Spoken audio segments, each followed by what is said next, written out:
বস, এখন আমরা কথা বলবো আরই ট্রেলার নিয়ে, যেটা আজকে কিছুক্ষণ আগে ড্রপ করা হয়েছে। এই ছবিতে মুখ্য চরিত্রে অভিনয় করেছে ইয়াশ দাশগুপ্ত, নুসরত এবং মৌসুমী চ্যাটার্জি।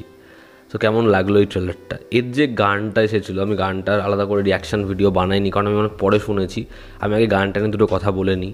অনিন্দ দারুণ বানিয়েছিল গানটা। গানটার যেরকম লিরিক্স, যেরকম গানটা গেয়েছে আর কি, ভীষণ ভীষণ ভালো গানটা। এবার যদি ট্রেলারটায় আসি, তো দেখো ইয়াশ যেরকমভাবে বেশ কিছু বছর ধরে ট্রাই করেছে, তার প্রিভিয়াস কাজগুলো যেরকম, সেই কাজগুলো আমার ভালো লাগেনি। তবে আরির কথা যদি বলি, আরির ট্রেলারটা না আমার বেশ বেশ ভালো লেগেছে, এবং আমার মনে হয় এই ছবিটার ওয়ার্ক করার চান্স ম্যাক্সিমাম। কারণ ছবির পরিচালক ভালো, তার প্রিভিয়াস কাজ ভালো লেগেছিলো আমার। এবং এখানে মৌসুমী চ্যাটার্জিকে যেরকমভাবে ব্যবহার করেছে, আর যেভাবে ট্রেলারটা এন্ড হয়, ট্রেলারটা যেরকমভাবে গল্পটা আমাদের প্রমিস করছে, সেটার মধ্যে মজা আছে। মা ছেলের সুন্দর সম্পর্ক রয়েছে, আর ড্রামা ছবি তো লোকে দেখা পছন্দ করছে। দেখো ইয়াশ, সে লক্ষ্য করেছে যে কীরকম ধরনের ছবি এখানে চলছে।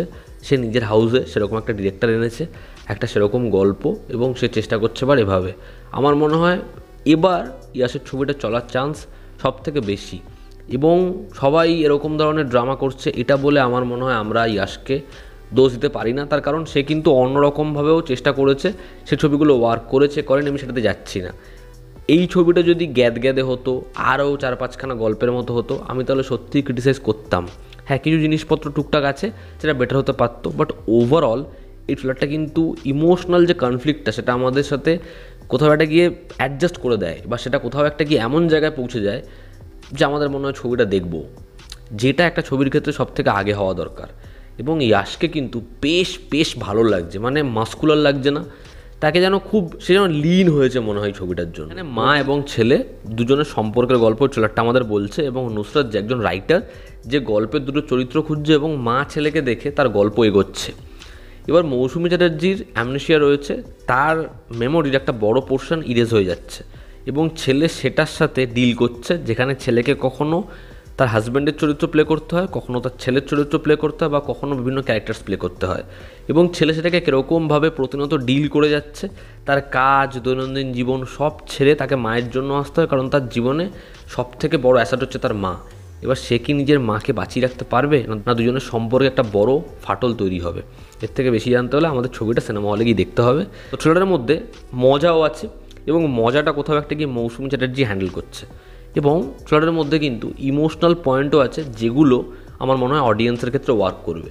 ওই যে প্রথমের জায়গাটা, যে তুই আমায় কী করে সহ্য করবি, আমি নিজেই নিজেকে সহ্য করতে পারি না, বা যেরকমভাবে একজনের নখ কেটে দিচ্ছে, তারপরে যেরকমভাবে বলছে যে তুমি লেখো, কাজ করো না, ওই জায়গাটা আমার বেশ মজার লাগে। তো মৌসুমী চ্যাটার্জির যেরকম ধরনের কিছু অ্যাক্টিভিটিস, সেটা কিন্তু আমাদের হাসাতে সক্ষম হয়।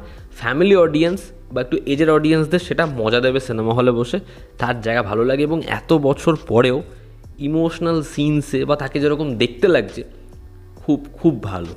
এখানে যদি ইয়াশের কথা বলি, ইয়াশের প্রিভিয়াস ছবিগুলো দেখো এবং এখানে ইয়াশকে দেখো, ইয়াশ না ফিজিক্যালি যেন অনেক লিন হয়েছে, ইয়াশকে দেখতে ভালো লাগছে। এবং ইয়াশের ক্যারেক্টারটা থ্রু আউট দ্য ট্রেলার যেরকমভাবে কাজ করেছে, তাকে অনেক অনেক বেটার মনে হচ্ছে। ইয়াশের পারফরমেন্স অনেক ইমপ্রুভ হয়েছে। হ্যাঁ, শেষের যে জায়গাটা সেটা আরেকটু বেটার হতে পারতো, বাট আমার কিন্তু ইয়াশকে বেশ বেশ ভালো লেগেছে। আমার মনে হয় তার অনেক শেষের যে কাজ, তার থেকে অনেক অনেক বেটার সে কাজ করেছে। একইভাবে যদি নুসরাতের কথা বলি, নুসরাতকে ওখানে দেখতে ভালো লাগছে, ইয়াশের সাথে তার কেমিস্ট্রি ভালো। তবে ইয়াশের সাথে মৌসুমী দেবীর কেমিস্ট্রি ভীষণ ভীষণ ভালো। মানে একটা হয় না যেটা ভালো ছেলে, সেরকম দেখেই ইয়াশকে মনে হচ্ছে। এবং এখানে যদি উন্মেষ গাঙ্গুলির কথা বলি, সে এখানে একটা ছোটো ক্যারেক্টার করছে, এবং তাকে অনেক জিনিসপত্র বলে যাচ্ছে মৌসুমী চ্যাটার্জি, যে আমার একটা ছোট্ট ছেলে আছে, আমার হাজব্যান্ড জানো তো কে মারবে এখানে, এখন তো সবাই লোকটাই দিচ্ছে। তো যাই হোক, ভালো লাগে। এখানে কমলেশ্বর বাবু থেকে শুরু করে সাপোর্টিং কাস্টে যারা রয়েছে, সবাই নিজের জায়গায় ঠিকঠাক। ছবির মধ্যে আবার একটু অ্যাকশানও রয়েছে, রোম্যান্সও রয়েছে, সবই আছে ছবিটার মধ্যে। তো ওভারঅল ট্রেলারটা বেশ বেশ ভালো একটা ট্রেলার, ভালো লাগে।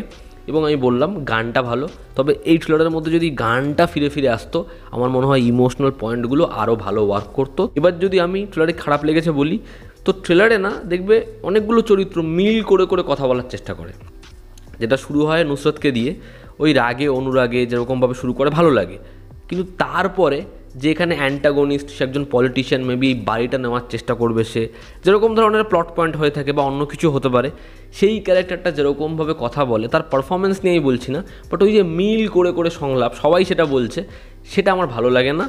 এবং কিছু জায়গায় ওই একটু ইমোশনাল খোঁচা দেওয়ার জন্য একটু গ্যাদে করা হয়েছে, সেটা একটু না করা হলে আমার মনে হয় বেটার হতো, কারণ ওভারঅল বিষয়টা ওয়ার্ক করেই যাচ্ছে। ব্যাস, আমার আর কোনো কমপ্লেন নেই।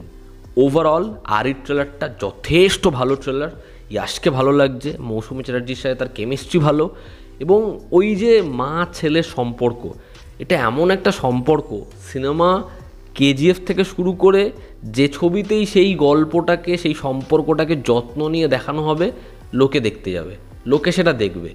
তো যদি সেটা ভালো মতো ফ্লেশড আউট হয়ে বেরোয়, লোকে ছবি ডেফিনেটলি দেখবে। ছবির গান ওয়ার্ক করেছে, দেখার পরের গানগুলো কেমন হয়। আশা করছি ছবিটার প্রমোশন ভালো হবে, ইয়াস ছবিটা ভালো করে প্রচার করবে, কারণ তার কাছে এই ছবিটা আমার মনে হয় হিট হওয়ার চান্স সব থেকে বেশি, ছবিটা লোকের দেখার চান্স সব থেকে বেশি, দেখার ছবিটা কেমন হয়। তো এই ছিল আমার রিয়াকশন। তোমরা যারা এই ট্রেলারটা দেখেছো, তোমাদের কি অপিনিয়ন জানিও। জনতা আমাদের পাশে আছে। আবার দেখা হচ্ছে, টেক কেয়ার।